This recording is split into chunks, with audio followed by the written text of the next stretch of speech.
آج لوگ کہتے ہیں جی جناب ہمیں بھی حضور زیارت کروائیں، حضور اپنا روزہ دکھائیں، تو میں نے کہا غلاموں کا کام ہے حضور کی بات کرنا، غلاموں کا کام ہے پیرا دینا، غلاموں کا کام ہے حضور کی ختم نبوت کو ناموسی رسالت کی بات کرنا، ان کا کام ہے چوکیداری کرنا، پیرا دینا، بات کرنا، بات کرتے رہے، پیرا دیتے رہے، چوکیداری کرتے رہے، کبھی نہ کبھی کرم ہو ہی جاسی۔ پھر میرے بھی شاہ صاحب نے فرمایا تھا جب آپ نے حضور کا چہرہ دیکھا نا،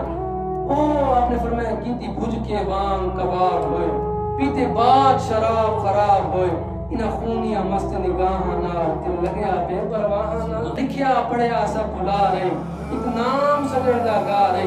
رگ رگ تے لولو ساہاں نال دل لگیا بے پرواہ۔ جب حضور کے چہرے کو دیکھا باقی صورتوں میں جانا کھان، جانان کے جانے جہانا کھان، سچ آکھاں تے رب دی شان آکھاں، دی شان تو شانہ سب بڑیاں، صورت شالہ پیش نظر رہے وقت نظار تے روز حشر، قبر تے پل تھی جد ہوسی گزر، سب کھوٹیاں تھی سن تذکری، مختو مخطط برد یمن، من بھانے جھلک دکھاؤ سجن، وہ مٹھیاں گانی علاؤ مٹھن، جو ہمرا آبادی سن کری۔ سبحان اللہ ما اجملکا ما اکملکا ما آسنکا، کتے مہر علی وہ کتے تیری سنا، مستعفیاں کتے جاڑیاں،